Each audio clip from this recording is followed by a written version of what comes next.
Welcome to the Savvy Dentist Podcast with Dr. Jesse Green, the show where great dentistry meets great business. Listen in each week as we bring you an inspiring person who will share their story, ideas and business techniques to help you create a practice and a life you love. And now introducing your host, Dr. Jesse Green.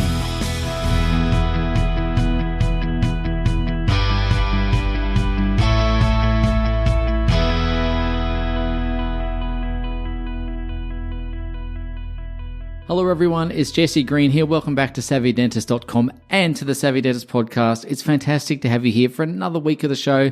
Can't wait to get into this conversation. Now, this week we're talking all about the importance of culture.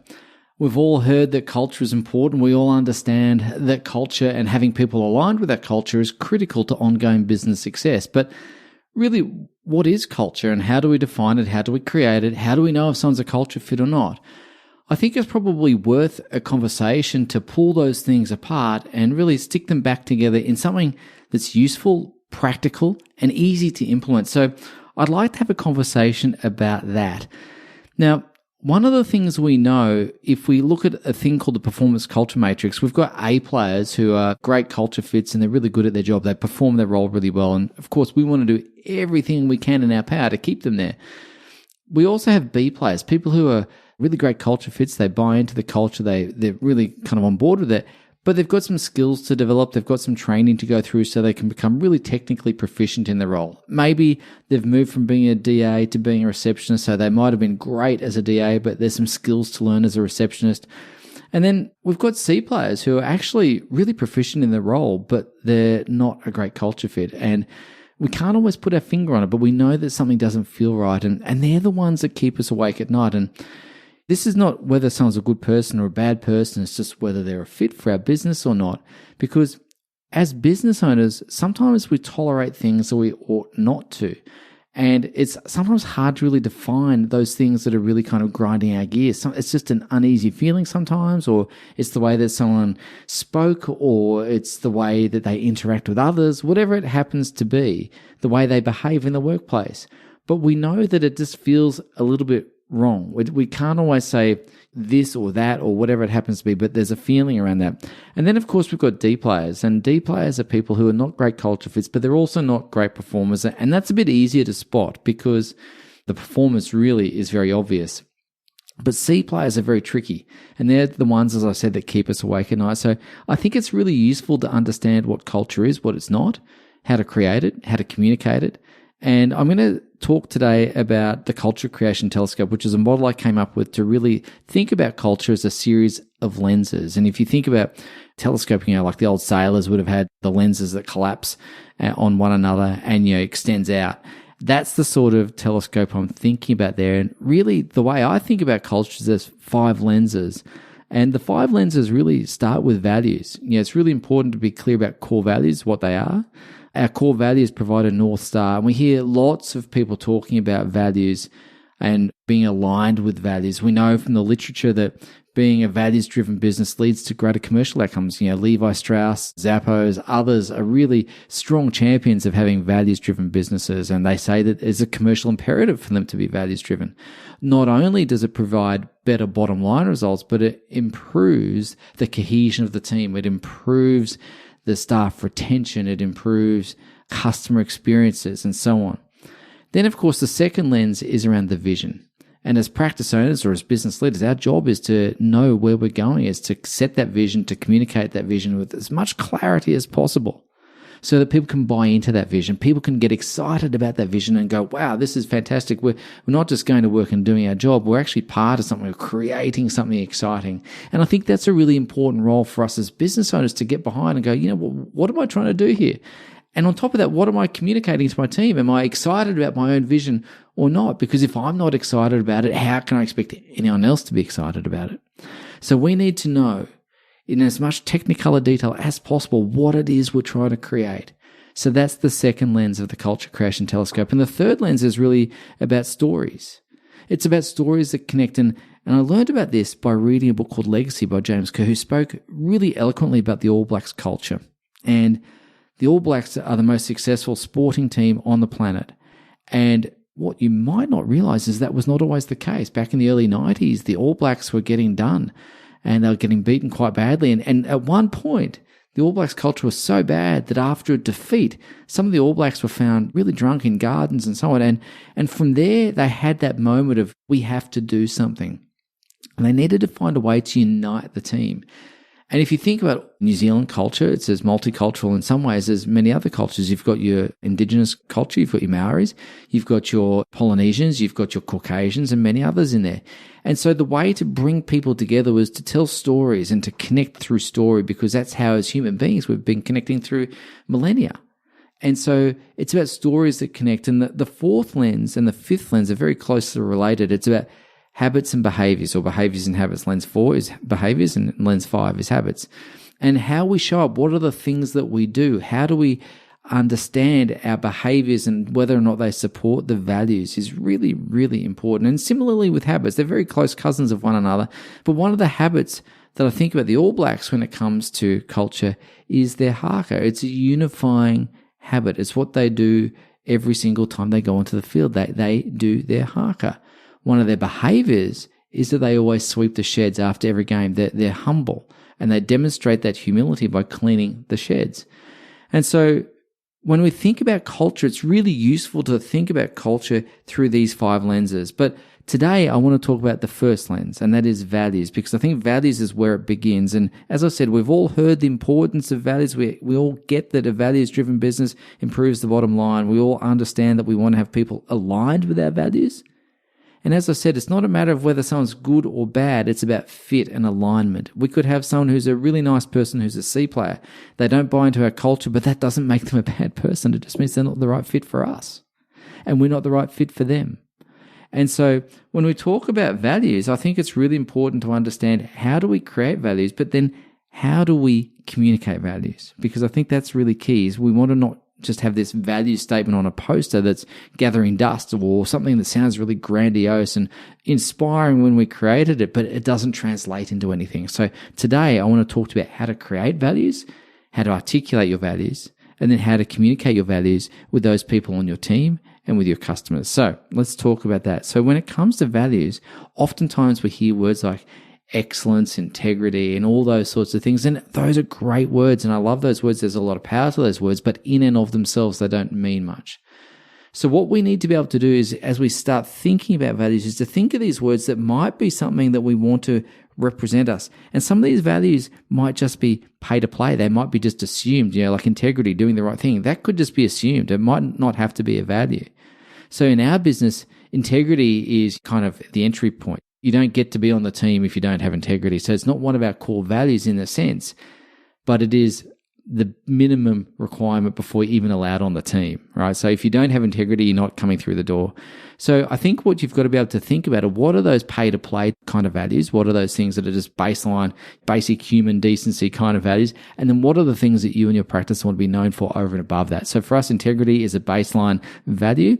We all have it, we all expect it, and if you don't have it, then you're not on the team. So we go beyond integrity is what I'm trying to say. So you're going to need to think about, what are those pay-to-play values for yourself, but what are the values that make sense for you over and above that? Now, you might be thinking of values such as innovation, you might be thinking of values as humility, you might be thinking of values as confidence, whatever it happens to mean for you. But once you've figured out those words that you mean something, we've got to think about what that word means to you, because for some people, excellence could mean just clinical work. For others, it could mean the patient experience. For others, it could mean everything. And we want to think about these values from a couple of different perspectives, how other people might experience excellence in our practice. Whether you're a patient, what does excellence mean as a patient? What does excellence mean if you're a team member? How do we live those values as a team with one another on our team? If we're the owners, how do we experience excellence? And then, of course, anyone else, other people that interact with our practice, how do they experience excellence? So we need to think about these words from a couple of different perspectives. And once we've thought about that and digested that and articulated that in ourselves, we've then got to synthesize that down into a bumper sticker or a catchphrase. And maybe for us, it could be, excellence is by really understanding the detail. Excellence is in the detail, doing the little things right. That could be your definition of excellence. It might not be yours, but that could be a bumper sticker for you. So we've got to be able to think about excellence from all those different perspectives and then synthesize that down into something that is practical and usable and something that we can communicate. So we want to be able to look at those. Then, of course, what we need to be able to do is we need to be able to explain excellence, and we need to be able to explain our value to our team members. Now, in our business, we have what we call a state of the company meeting every quarter. And every quarter, we are articulating our values, but we talk about our values many more times than that as well. But the reason we talk about these so much is because we want everyone to know what those values are. We want them to know what behaviors support those values, and we want them to be able to kind of not quite roll their eyes when I talk about it, but we want them to be so much part of our DNA that everyone's going, yeah, Jesse, we get it. We understand. Not just that we're hearing this for the first time, or we're not just hearing this for the first time since the last quarter. So when we communicate values, when I do my state of the company address, what I'm talking about is I'm trying to give a story around excellence. And I might tell a story about a sporting person because I love sports. So I might talk about Roger Federer or someone like that, or Steve Waugh, someone who's a sporting hero to me, or another example that makes sense to you. Maybe it's in the arts, maybe it's a musician, whatever it happens to be. And then I'll give an analogy. And for me, as I said, excellence is in the details, about doing those fundamental things really well, time and again. So that might be something that I would use to describe excellence because that's my bumper sticker. But then I'm going to give examples in our practice of what that looks like. Maybe it's about making sure our clinical work is, spot on. Maybe it's making sure that we do everything that we say. We follow up on all the things that we say we're going to do. Maybe it's making sure that our lab gets the best possible communication from us, whatever that means. And so then we've got to talk about the individual behaviors. If you're a team member on our team, how do you behave in a way that exhibits excellence? So what are the behaviors that would indicate that you are embodying the value of excellence? So maybe it's things like finishing what we start, following through on what we say. Maybe it's about not rescheduling. Maybe it's about running on time. Maybe it's about quality assurance and cross-checking things to make sure that there's no errors. Maybe that's what excellence means in your practice. Maybe they're the behaviors. But then here's what I also do, and I think this is important. I talk about the anti-values. What are the behaviors that would absolutely undermine the value of excellence? What would be the behaviors that I don't want to see? Things that would really kind of grind my gears as it relates to excellence. So for me, it might be something like near enough is good enough, being a bit slapdash with things. Maybe it's about thinking that nobody will notice when they do. So I think when we start thinking about values, we've got to be able to communicate the values in a very clear, concise way. If we just had a poster that said the word excellence on it, you kind of go, yeah, that's great, but it's a bit vanilla, it's a bit nothing, it's a bit meh. So we want to use values as part of our culture creation telescope, the very first lens, but we want to bring them to life. We want to make sure that they're vivid. And we want to have a vivid vision, and we want to have vivid values. And so the vivid values really is about putting them on a bumper sticker and then really bringing those values to life with a story, an analogy, some examples, the behaviors that would underpin those values. And then, of course, the anti-values, the behaviors that would undermine those values. And when we explain that and the team get that, we're now telling them, showing them about what's expected. So now we can have conversations about whether someone's a culture fit or not. Do they exhibit our values? Do they buy into our vision? Do they display the behaviors and the rituals or the habits that would underpin and support our values or not? Are they a culture fit? Do they get it? Okay. And so then once we know whether someone's a culture fit, we know whether they're an A player, a B player, a C player, or a D player. And we can then put in place a performance plan that helps them become an A player. And if you've got someone who's not a culture fit, then there's conversations to be had about that. And there's conversations that need to be had about, are you going to be able to buy into this culture or not? And if someone's not going to buy into the culture, then respectfully, with care and love, that person should not be on your team. And you probably know that because you're the one lying awake at night thinking, my God, this person isn't quite right. They're great at their role. I like them as a person, but there's just something that doesn't quite feel right. That's the person you need to have a conversation with. That's the person you need to make sure that you've articulated the behaviors, the habits, the values, the vision, and of course the stories. So we've got to make sure all of this is right. And only then can you be sure whether a culture fit or not. And only then do you know what to do with those team members? So I hope you find that helpful. I hope you find that instructional, because being values driven, having culture fit is going to be a key factor in your success in the long run. And if you get this right, you're going to have a team that's aligned, you're going to have a team that's productive, you're going to have a team that is harmonious, and you're going to get so much satisfaction and joy out of your work. And I guarantee you that if you want to have a practice where you're making money, you've got the time to enjoy the life that you want to live, and you've got personal fulfillment and satisfaction, then having a team that's aligned with culture is going to be critical to that. So I hope you find that helpful, and I look forward to seeing you on the next episode of the Savvy Dentist Podcast. So take care, and we'll see you next week. Bye now. Thank you for listening to the Savvy Dentist Podcast with Dr. Jesse Green. For more free tools and resources, join the free Facebook group. Visit drjessegreen.com/Facebook. And for more episodes, visit drjessegreen.com/savvydentist.